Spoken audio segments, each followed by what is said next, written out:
What's up? What's up? Happy Monday! Happy Monday! Happy Monday, everybody! That's the DJ air horn. Yep, I'm Justin. Oh wait, you're Justin. Hey, I'm John. Yo, I'm John. I'm Justin. Yeah, and we are back. I think this is episode 3. Technically episode 6, but we had to delete a couple of episodes for offensive purposes. But anyway, so today it's a nice, beautiful Monday here, the 24th. I think it's the 25th. Whatever, man. Either way, it's a beautiful day here in California, Eagle Rock, California. It was an interesting weekend, definitely an interesting week. Our girl sparring, building girl fighters experiment is looking pretty prosperous. I loved it. Phenomenal. Yeah, absolutely. It was great. It was a great turnout. Justin corralled a bunch of these women, of course. He corralled a bunch of these women to come into the sparring class this Saturday at 11:30. Hopefully you did it also for the 6:30 Tuesday on sparring classes. Because we definitely need more females and more participants in that. But he did it, and it was a big turnout. It was a success. Please run us down, Justin, and let us know how everything went. So I basically came into LAKO and I was given the sparring class, and honestly I didn't have experience running sparring classes. Like, I've been sparring for 15 years, but I never really ran a sparring class. Never really ran it. Like, I was in control of it. So I came in and I fucked up a little hard. You know, I had guys just throwing guys in, going 100% in the beginning without even warming up. I mean, and yeah, some guys like that, but it needs to be a little bit more controlled. Second time, I went to a little seminar over at I'm gonna drop a plug here, over at Prevail Boxing in Hollywood. Hey, shout out to Prevail, Milan and LT Coach Solo over there. They're on the other side of Hollywood, so it's like no territorial disputes or anything. Yeah, and I give love to our fellow gyms. So. Fellow gyms, man, they helped us out just like, you know, we would do them, and the way it should be in this fitness community. But they let me come over there and check out a seminar. And so what sparring should be held at a very controlled level where people aren't getting hurt. Absolutely, that's the key. People don't get hurt, because you have to be able to learn and apply the things you've been drilling in class and with your coach in a real life situation. So in order to do that, you have to slow it down. And what I call it 25% spar. We do 25% spar, and I'll have them just use jabs. I'll have them use one type of attack so they learn how to use all of them. So on sparring day, I had to talk all these girls into coming, and I got them to come in. I was like, "Hey, girls, it's just gonna be you girls. You're all the same experience level." Made that clear. Yeah, absolutely. Same experience level and and I had girls of same size that could match up. I got them in there, and it was 25% controlled sparring, jabs only. Then I would let them do the combinations, and then you build up. Yeah, absolutely. So they were all having a great time, John. And you saw you were teaching class. John was teaching class. I think you were teaching class at the time. I was with a client. You were with a client. But my best friend, one of my best friends, was there also. He's great guys. Yeah. What's their names? Alex and Roman. Is Alex the younger one? Alex is the Liam Neeson looking one. Alex is the he's been a boxer for a long. Both of them they've been boxing since they were they boxed in Prague professionally. Very good guys. Shout out to you guys. Thanks for coming. Those guys. So but they were there. I was kind of watching a little bit of them, and then I watched, of course, because I saw Samantha. Real quick backstory. We're like 4 minutes in, so we got like another 10. So that's great. Nice. So Samantha, a little background. Samantha, I guess before I got here, she had come in here like quite frequently as a heavier person. I think she was about maybe 60 pounds heavier. I don't want to say as an exact weight, but she's one of the girls that have been in here consistently. I see her in here all the time. She's taken a lot of my classes. My classes are very high pace, no rest, like kind of going through different levels of this, coming back up and down. Samantha's always there for that entire hour, giving 100%, and she works out even afterwards for like another couple of hours. She has a workout partner she jumps with. And I'm just like, Samantha, like, could you just not work out after my class? I'm just kidding. No, but seriously, Samantha, she's a hard worker. She's definitely lost a lot of the weight. I think if you were to see her before and afters, I haven't seen her yet, but I'm always curious to see the difference. She's come in here and she's killed it. every single time. I think she's here like 4 times a week. Absolutely, 4 times a man. week, and she's apparently lost a lot of the weight. And I think by far, my most impressive prospect that I kind of see here. Great boxer, and she's great. I didn't really get a chance to watch her. How was good hands, huh? Great hands. She's got good head movement. Her head movement. And you know what? She kind of reminds me of. She kind of reminds me of Cain Velasquez. Now this is why I say this. Cain's gas tank. Like she has that gas tank where she can keep going. Really? And yeah, people that have a little bit more weight on them sometimes seem to have bigger gas tanks than those with muscle on them. But the thing is, here is there's a difference. There's good gas tanks, but then there's sparring gas tanks. Yeah. Because sparring, I feel, is just a different. It's a different level because I think it's more mentally taxing than it is physically taxing, because you got someone coming at you, who knows, with full force. I always say that beginners are probably the most difficult to spar because you have to really watch out for fucking bombs. You gotta watch out for bombs. You know, you got little baby rattlesnakes there, and I say this because I have a philosophy on the baby rattlesnakes, or maybe not a philosophy, but an analogy. That baby rattlesnakes are deadlier. I think somebody I'd gotten this from. I've heard this too before. It is deadlier than if being attacked by a baby rattlesnake is deadlier than being attacked by an adult rattlesnake. I mean, both are equally kind of fucked. Yeah. I'm sure very painful processes, but baby rattlesnakes will, I guess, release too much venom. Yeah. To a point where it's just like, dude, this is a lot more than the body can handle. Too much sauce. Too much sauce. So yeah, then of course I think the older rattlesnakes, and I think this applies to life too. You know, as a young buck or a young rattlesnake, you're just so wild and just so not, I don't want to say instinctive, but impulsive. Impulsive is because we got some impulsive. Absolutely, and as you get older, you're a little, you're a little impulsive. Yeah. But I mean, some of us are a little bit more well thought out. Of course, we still have the wild in us. Everybody's temper can be tested and shit could happen. So that gas tank, man. The gas tank, important. yeah, absolutely. The gas tank in sparring is just different because you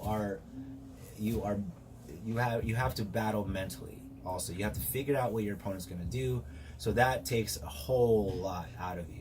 And plus the physical aspect of it, running from somebody. I think the adrenaline is high, unless you have it all covered and you're very well seasoned in sparring. Then you can kind of control and be a little bit more relaxed to survive through sparring. Can I say something? Sure. All right, Jordan. You guys taking each other's dick again? We're podcasting. You're podcasting. Yeah. Damn. There's another Vic. This Charles. We got Vic over here. Charles Vic. Charles, the voice in the corner. Make yourself comfortable, okay? Okay. So this is what I've had this. All right, I'm so overwhelmed with joy because Jordan Saltzman, the chick that I trained, the younger one, she looked good. Her her boxing was on another level because she started using pivots right in front of me. I told her, I go, hey, use that pivot. She uses the pivot one time, so she had Portia guarded up in the shell, hits her with a pivot. Portia looks up, has no idea where she's at. She's on her side, bro. Hits her with a 1-2, bat bat from the side. Does Jordan have some kickboxing background? She has a little bit, but I don't think she has any no competitions or anything. Nice. So she does this one time, and immediately the data that she just takes in, she's like, oh shit, this is working. Continues to do it on her in the same round. Wow. Hits her with 4 different pivots, man. She picked out something. She saw something. Yeah. Just exploited it. That's good. And it was great. And then she saw it, and then all the other girls, like Mia sees it, and then all the other girls see it, and then it's like it starts catching on, and they all start learning from each other. It was really great to see. It was. Wait, you had them do kickboxing? No, they were doing boxing. Oh, great. That's okay, it. But cool, yeah, she's a great kickboxer. She's got good kicks too. But her boxing, it was just. I was like, wow. So I was like, this is my client, and I felt very proud. So I was texting her like all weekend, and I was like, hey, I just want you to know I'm pretty proud. Good job. That's awesome. And then she was like, she goes, great teaching, and then I said, I have plans for you, my apprentice. That's dope. And then I sent her the Emperor Palpatine in the hood. That's and it hilarious. said, it was like, well done. Well done. I think I'm gonna. I think I want to get my Saturday client Anita involved in it sooner or later. That she's my 8 o'clock client. She's Asian American. Asian American. Chinese, yeah. So she's Chinese. So she's great. She's the one that I gave that combo to, the jab cross body. Yes, okay. Elbow, spinning back elbow in case you missed the elbow. Yes. She's the one that really just kind of honed that in. I was like, damn, this looks really good and fluid. And I think she can potentially compete.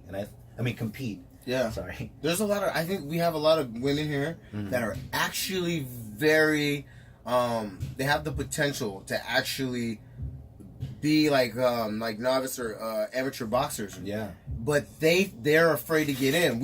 I think we're good at seeing this, and we have a lot of good girls like Charlie.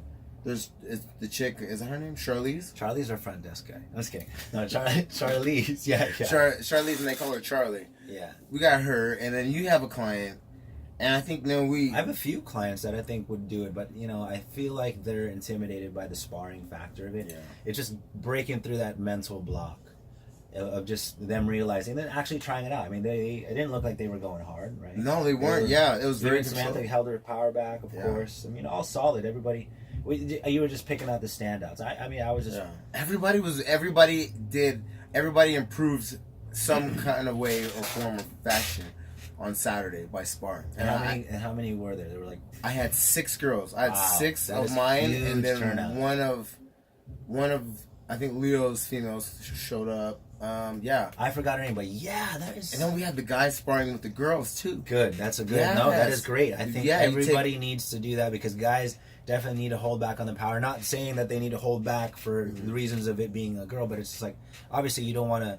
Somebody that's been there for the first time, it doesn't matter what gender you are. If your first time there sparring, you're not going to go and fucking knock his or her head off. So that's a good aspect to it. Yeah. You have to be able to distribute your power, and I've been teaching that a lot in my classes lately, where it's like I'll throw together like a 5-6 punch combination, and I'll just have them throw power like right in the middle. So they have to hold back as they're going with speed, and stop for a minute, or for a millisecond, and just add that power in, and then go back to the rest of the combo through holding the power back. You just have 2 power buttons. And that's it. Yeah. So that's what I think this podcast topic, kind of eventually evolved into is sparring and how hard should you spar. The importance of it, sparring. and also the weekend recap. I think it was a recap of a great weekend. It was a great weekend. I felt fantastic. I'm sure you felt fantastic. Sarah was down here. It's always great. She was cool. No, she was good. You have your girl around and supporting you, and that's dope. Yeah, she's a kickboxing instructor, but she doesn't spar, or she hasn't sparred in a while. And she saw the sparring. She was just like, I wanted to get in there. That's awesome. Calm down. No, that's awesome. Down. But that's cool. It's people that definitely train together is like, I think it's even better. It brings you guys closer. So that's what's good about sparring. Sparring is on top of a lot of other things. Is a great physical activity to really test yourself, to test your mind and your fortitude, and seeing if you're really there and you can handle the pressure, because that just goes and translates into life. So it brings I think it brings another element to your life game and just boxing game in general. Yeah. And I think with that, we'll attract more people. I think it's great. I think that's a good, I definitely try to do that with my sparring classes. I didn't, not to that point where you actually got and texted everybody. It was great. I was like, I went in hard. I that's and good. drugged these motherfuckers. I was like, I was intrusive. I was like, you're sparring, right? Yeah. Yeah. Let's go. Like I was hitting them with the Yuishi, huh? Yeah. And they're like, yeah, wait. Because I talked to Yuishi about this. When you say that, when you say something and you go, yeah, right? Or that's his. Give the impression of them. You put it in their it's head. always assuring. They're like, yeah, wait. So when what? exactly. So in a way, it kind of makes you just agree with him, right? Like, yeah, yeah, huh? Yeah. So it makes you agree, which is good. That's why Yuichi's. That's why Yuichi's Yuichi, man. Hey, I got a question for you. Have you ever for the better cause, for the greater good. Have you ever told a fib for the greater good, and then it backfired on you? All the time. Absolutely, all the time. It fucking happens, man. Like, of course. Yeah. Why? What happened? So this weekend, Saturday, we got home Saturday. We got the kids. She gets up in the morning, Sunday morning, to make breakfast. Are you telling her the truth right now? Oh no, she knows it. Okay, I was gonna say, yo, break you're really not confrontational, are you? She loves this story. Okay, though. all right. So we get up and we start She makes breakfast. I'm working on the laptop, putting together some workouts and stuff. And the kids are a little. Sometimes they can be unappreciative, a little unappreciative, and they want to eat what they want to eat, but you can't let kids choose what they want to eat. You're like, hey, I'm gonna make this for you. You're gonna eat it.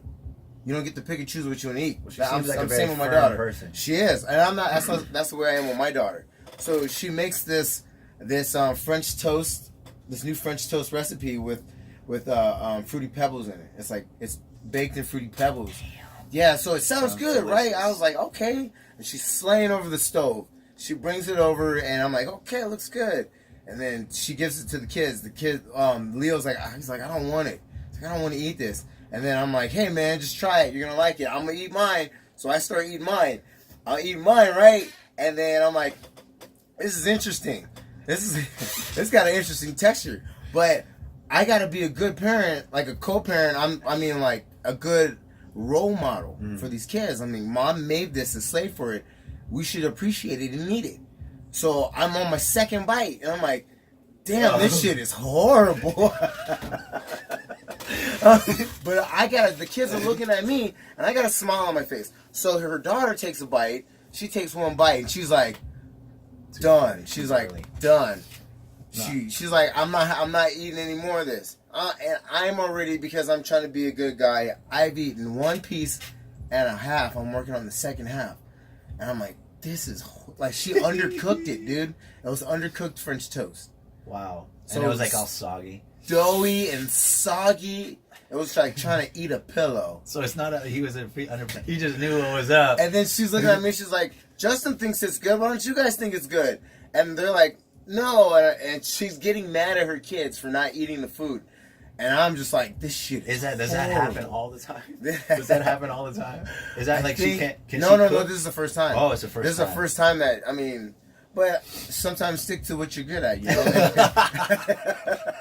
if you're Shaquille O'Neal, don't shoot 3-pointers. Oh my God. Shaquille O'Neal needs to be under the fucking rack, bro, getting rebounds.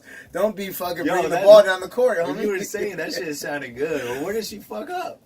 She just undercooked it. So I get to it, I eat it. She comes over and she's pissed off. She's like, my kids are being fucking, like, they're being unappreciative in front of Justin. I know how she feels. She's feeling embarrassed. And then she sits down and she takes a bite out of it, and she's like, this is horrible. She was like, oh my God. She looks at me and she goes, why would you lie? And I'm like, I was trying to do the right thing. No, that's dope. She was like, she's like, don't lie to me like that again. She's like, if it's bad. If it's that bad, just say some shit. But you know, I get where you're coming from, because it's like, you never want to hurt anybody, man. Right. Like, you never want to hurt anybody's feelings. Like, I totally understand 100,000% why you did that. Because I did the same shit. Like, yeah, it's great. Yeah. Yeah, because I'm not about to have an argument. Because it's like, what if she didn't react well to criticism? Right. You don't know that. And being with some of the girls that we've been with, goddamn. Oh, you're damned if you do, damned if you don't. Damned if you don't. Yeah. So I mean, I totally understand with you. So you did nothing wrong, brother. You just wanted to keep somebody's hopes alive. But at the same time, god damn. It was so agonizing. It was like trying to swallow fucking. That's dope though. A soggy shirt. It was like somebody had a wet T-shirt contest. I was like, here, you got to eat the remains. It was horrible. Yeah, man. I don't know how you do it. So with certain people, you have to really kind of like, okay, yeah, you have to sugarcoat it. But with some people, like, if you're like best friend, I'm like, bro, this is Wow, yeah, I remember our old roommate cooked us some pancakes, and they were a little like, wow, they were a little watered down, dude. And I was just like, did you not realize that this was happening, man? Like, seriously, like I feel like I'm eating a paint pancake, bro. A fucking bear. Just drink this pancake. Yeah, bear man. all-purpose paint pancake. You need a spoon to eat your pancake. I was like, no. and shit. I was like, you need to check yourself. So because I was like, you cannot be serious with this being. This is soggy a little bit outside too. And I was like, well, I'm gonna When do try. pancakes get difficult? I'm gonna try it out. I don't know. Pancakes got difficult when people stopped learning how to cook. Well, no, when people started getting, hey, keep the pancakes simple, guys. Keep it simple. Keep it simple. Go with the instant. We're going on about 20 minutes. First toast and pancakes. Keep it simple. Don't overdo it. Yeah. You know, Get some toasted instant pancakes, man. Like if you're trying to be cute and you're trying to cook pancakes, don't do it. and If you don't know how, bad, don't do it. get some. Not waffles. everybody's a pancake Egg expert, and that's okay. Some Your girl will still suck your dick. Anyway, I'm sorry. We're going on 20 seconds. 20 minutes. Yeah, We're gonna wrap it up. But this was great. This was Yeah. definitely great. I appreciate everybody tuning in. The 3 viewers that we have so far. You know what? All three of you, love you guys. Love you guys. We'll Hey guys, don't forget to check us out on Instagram at LAKOclub.com. Always fuck We're always podcasting from here, so soon our YouTube channel will be up soon. yeah, it'll definitely be up. We're gonna probably get I think we should clock in like maybe like 4 or 5 more episodes, and then we'll start putting it out there. So Logo look out will be for coming that. soon. So maybe some shirts Yeah. and places where you can find us to come smoke out with us or something. Yeah. Or train. Or train. That's what I meant. Okay. Anyway, all right. Well, once again, I am not Justin. I'm John. And I'm Justin. I'm Justin. Oh, I almost said John. All right. Peace. Peace out, guys. Later.